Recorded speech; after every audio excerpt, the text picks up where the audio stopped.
Greetings and welcome to my dear Gemini. This is Ron from Tarot of the Twin Sun. Tarot of the Twin Sun is a functional division within the Order of the Twin Sun. Please take only what you will. This is primarily for entertainment. However, if you find it prudent, please use your discernment in order to figure out what can help you in terms of your own resonant path and your own life. So a lot of what will come through this it has to do with the effects of karma and observing karma as an active force or an active agent in terms of influences with others or influences under the stars, under the celestial spheres. So that is what this work entails. We'll go through three different spreads. The first is a look at karma for the month of February 2023 for the energy of Gemini, of course. We'll also look at an incident within that karma as a second spread. The third spread will be a look into the Great Mirror, which is a tool devised by the Order to see particular karmas between the energy of Gemini and a significant other. Primarily, we'll be observing the third house. Okay, so the third house is open, in which Mercury, the ruler of the house and the ruler of Gemini, will essentially be accentuated and met by the ninth house, which is Jupiter's energy. Now, the interesting thing is that mutability is necessary for this axis to work, meaning that if there is a discourse between a student and a master, or a guru and a disciple, or a teacher and a pupil, there is something about that relationship wherein the dialogue and the discourse, the questions and answers, will help to reinforce and further produce the effect of a dialect, okay? And this dialect, eventually, it becomes a sense of truth. For those who can find more dialects, there will be a sense of greater truth when it comes to approaching the infinite wisdom of the ninth house, okay? That is through traveling, but extensive traveling to the exotic, to the arabesque, to anything that is expansive in the auspices of Jupiter. Now, the thing is that Gemini will often pull in significant other or people who are here to teach them in such a way and to organize the binary way of thinking in order to produce the effect of some sort of truth, okay? Out of the two comes the one, and that is the mystery of mutability within the third and the ninth axis. So we'll go ahead and look into that now. The thing is that these people who are teaching you also come from a place of their own explorations, which are very highly polemicized and polarized to such a way, to such a degree, that they've gone through the intensity of death when it comes to ideas, and have made some sort of realization with the aftermath of that through Jupiter. Okay, they're also here to produce the effect of what stands in terms of karma, in terms of society. The acclamation of karma is the 10th house. And through the explorations of the ninth, there's an ability to establish or sort of colonize a way of thinking, okay, that will produce the effect of the 10th house. So that's one way to look at these people that come into Gemini's experience. So this is for the month of February 2023. We're looking to karma now.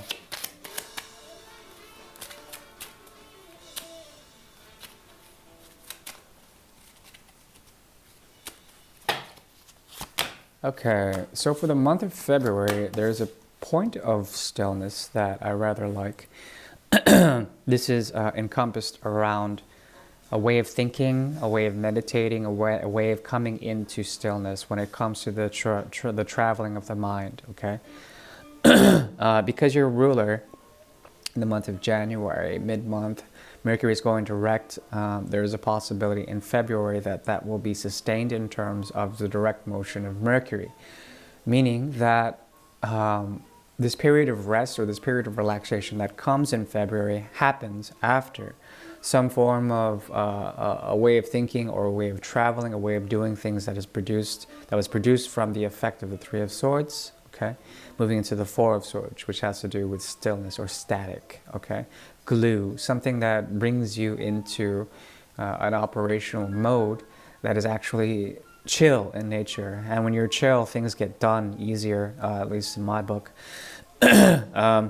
because the sevens are here, there are relationships from the past and the future that will produce the effect of great trepidation, okay? Expectations surround this, and you are in your cocoon. There's something about you that has reached the state of mind of equilibrium and rest, okay? And this is greatly needed. The thing is that you're coming from a place of expectation in the past when it comes to your commitments, your projects, your work, and the fruition in that which has not been brought, okay? This is sort of puts you in a state of seclusion or existential sort of revision. And in your revisioning, there's a dreamlike state or reverie, something still and chill that allows you to push forward into the Seven of Rods, okay? What is that? Seven of Rods, essentially, it has to do with the release of tension, okay? So if you're feeling an amount of tension when it comes to the expectations that are set forth through other relationships or through your dealings with others, okay? There's a possibility that the tension will release. What does this produce? It produces the effect of the King of Cups with the sword behind his head. And also, this is all underscored by the Eight of Rods in the reverse, okay? Something about what your intuition is telling you has been telling you to stay away from situations that involve others. As you do this, there's a possibility of you coming into some sort of great truth that accentuates your ninth house, or rather your seventh house, okay? And that is essentially the ninth house, which is, this is Jupiter's realm, okay? So there's patience required in that in which you do, so that if you were to take the patience, your walls would be let loose, and also there would be a flexibility, a malleability, an ability to expand essentially in a certain way. And if you are going through fasting or seclusion or fasting of the mind right now, there's an ability for you to understand, and this is your own quest and your own path to find your own truth, as well as to look at your own expectations and idealize these in such a way that they would be ultimately fulfilling for you. You would come into power. Now, there could be one relationship that pertains to this. We're going to look into that when it comes to the month of February.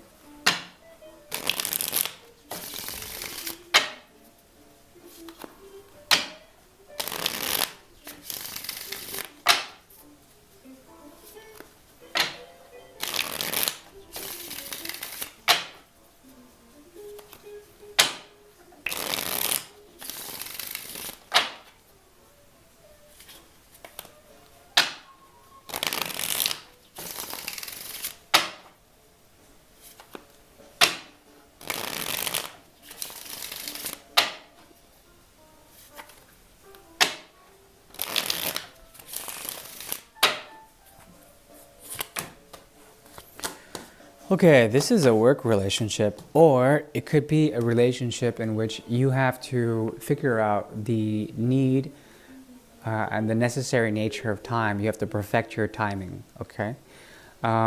This could also be a relationship with the self in which you have to find and figure out what really makes you tick, okay? What fills in the sort of, what eclipses you, what allows you to become a silhouette, what allows you to become something of substance, okay?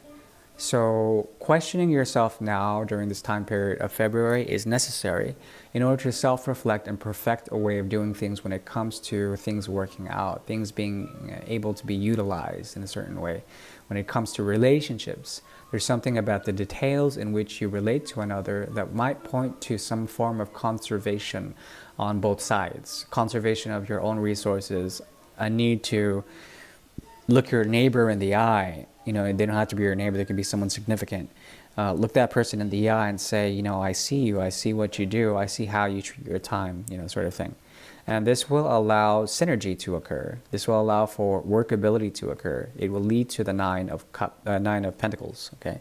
What is that? Essentially the Nine of Pentacles. It allows for still point, or the ability to also nurture oneself and to become rich with the world around you. There's something about this situation in particular that has affected you to move from the Third to the Four of Swords, okay? And this produces the effect of the quest for truth that comes from the 3 to the 4, and then to realize that there's something about this situation that may have not been working because of some sort of clash of realities. Okay, what this is producing is the effect of the moon. Okay, the moon eclipsed by the sun. As well, there's something about a loyalty.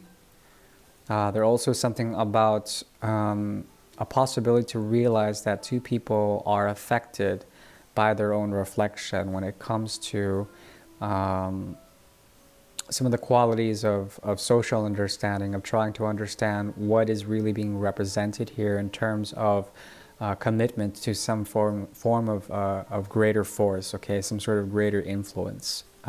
This is all coming to pass.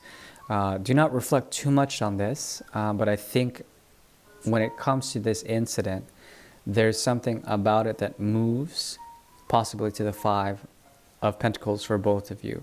5 or the 10 of Pentacles. It's one or the other. Either this situation or this relationship will completely work out in the end, or possibly it would require the release of certain expectations to come to an understanding of what makes this situation human-like, or able to be understood by each other in the lack of the limitations of human expression, the limitations of human conduct when it comes to time and resources, when it comes to the ideal, when it comes to expectations of reality. These are all sort of themes that's going on. The idea here is also to embrace the fool's journey, to take a leap of faith in that in which you would believe in. The best advice is to believe in the self when it comes to this situation. We're going to move now into the 9 card spread known as the Great Mirror. And the Great Mirror is a tool devised by the Order of the Twin Sun to see particular karmas that may exist between Gemini and a significant other.